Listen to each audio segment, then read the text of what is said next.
The gift of the Magi. $1.87. That was all. And 60 cents of it was in pennies. Pennies saved 1 and 2 at a time by bulldozing the grocer and the vegetable man and the butcher until one's cheeks burnt with the silent imputation of parsimony that such close dealing implied. 3 times Stella counted it. $1.87. And the next day would be Christmas. There was clearly nothing to do but flop down on the shabby little couch and howl. So Della did it. Which instigates the moral reflection that life is made up of sobs, sniffles, and smiles, with sniffles predominating. Now, while the mistress of the house is gradually subsiding from the first stage to the second, take a look at the home. A furnished flat at $8 per week.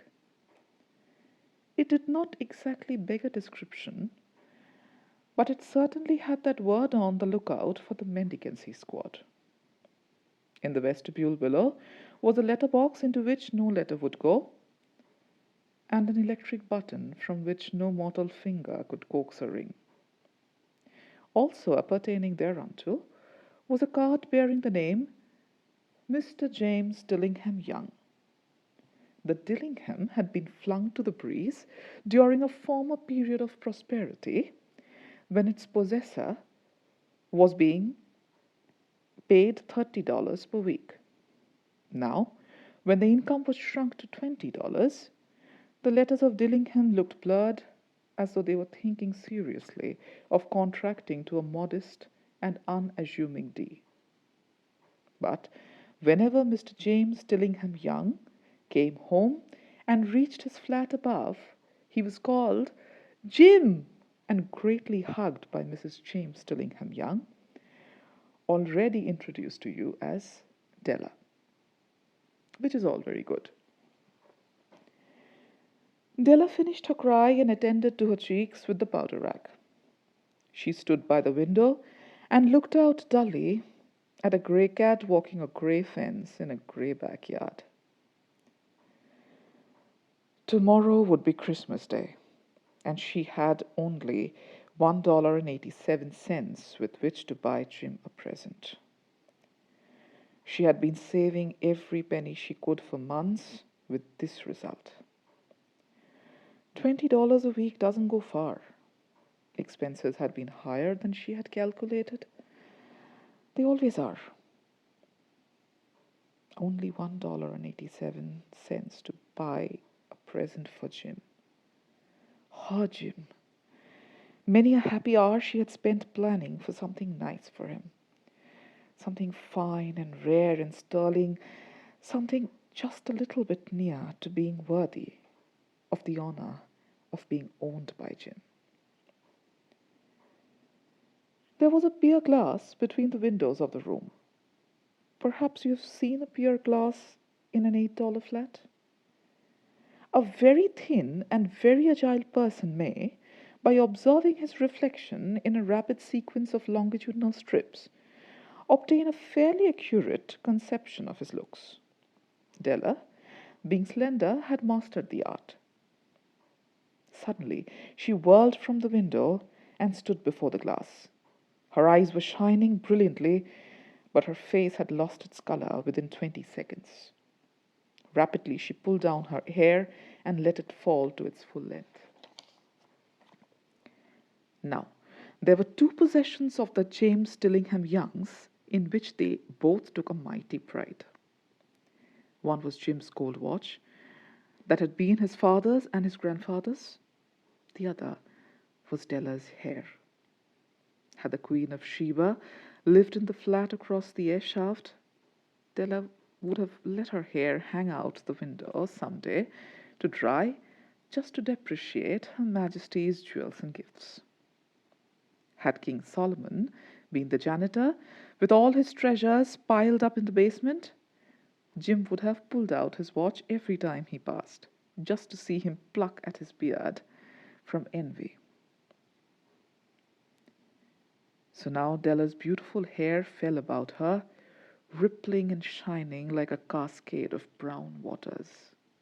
It reached below her knee and made itself almost a garment for her.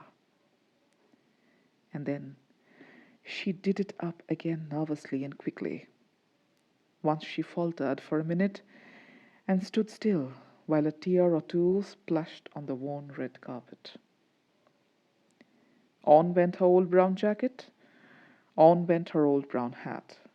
With a whirl of skirts and with the brilliant sparkle still in her eyes, she fluttered out the door and down the stairs to the street. Where she stopped, the sign read, Madame Sofronie, hair goods of all kinds.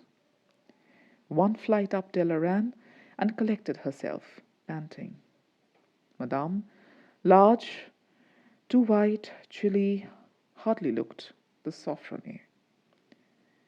Will you buy my hair? Asked Della. I buy hair, said Madame. Take your hat off and let's have a sight at the looks of it. Down rippled the brown cascade. $20, said Madame, lifting the mass with a practiced hand. Give it to me quick, said Della. Oh, and the next 2 hours tripped by on rosy wings. Forget the hashed metaphor. She was ransacking the stores for Jim's present. She found it at last. It surely had been made for Jim and no one else. There was no other like it in any of the stores, and she had turned all of them inside out.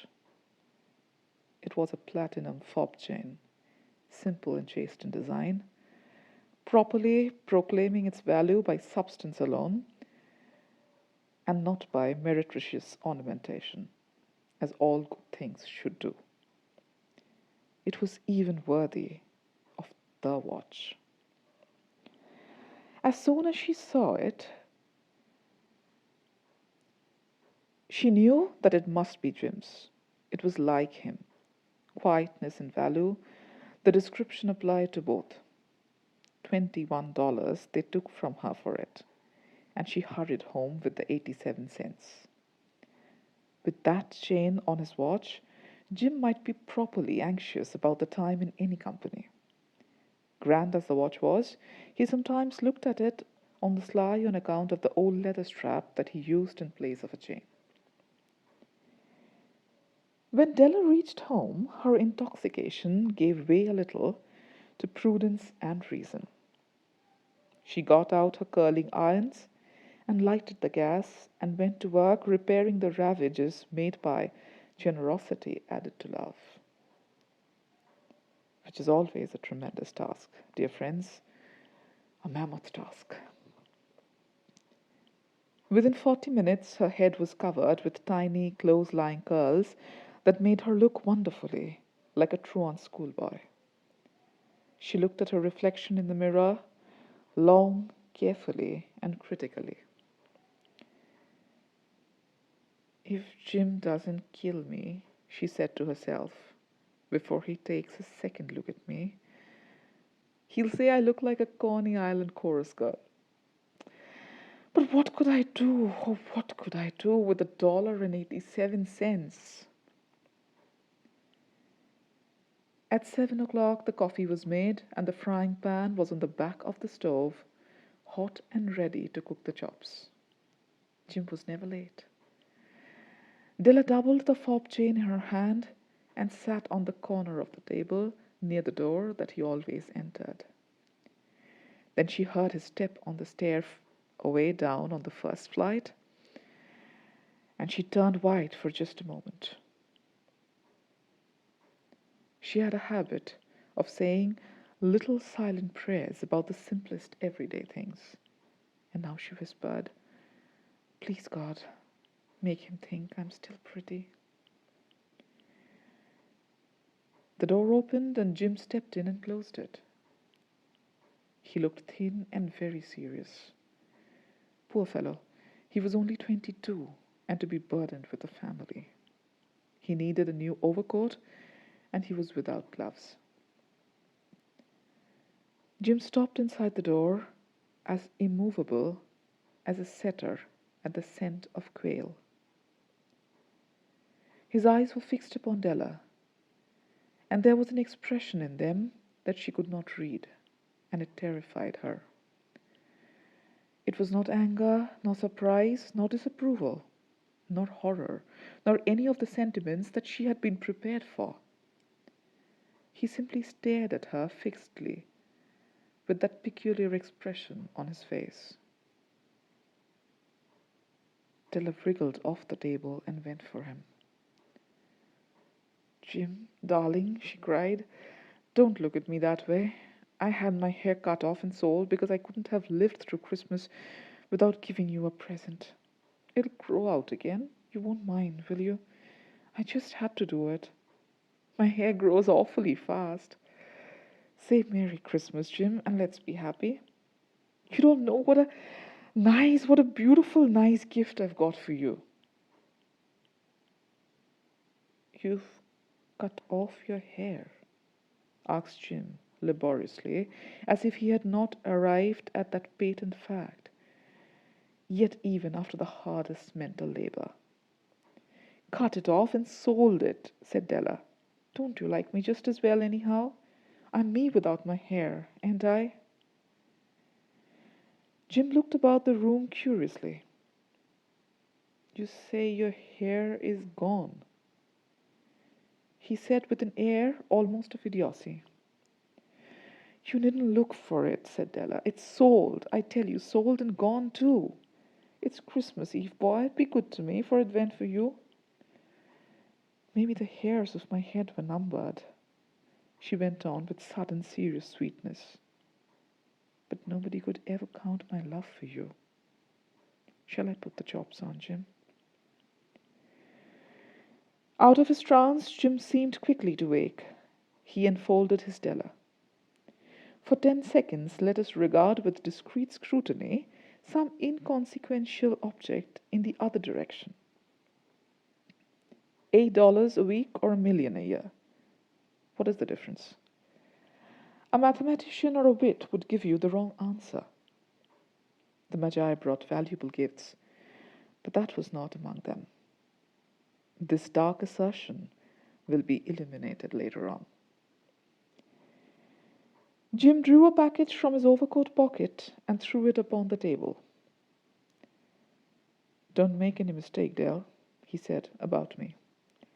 I don't think there's anything in the way of a haircut or a shave or a shampoo that could make me like my girl any less. But if you'll unwrap that package, you may see why you had me going a while at first."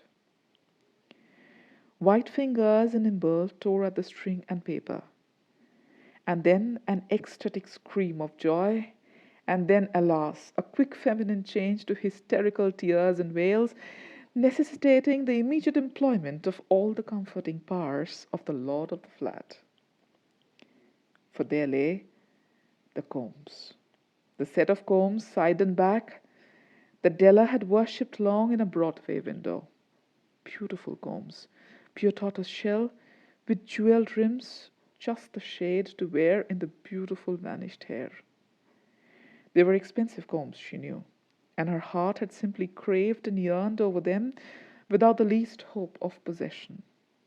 And now they were hers, but the tresses that should have adorned the coveted adornments were gone.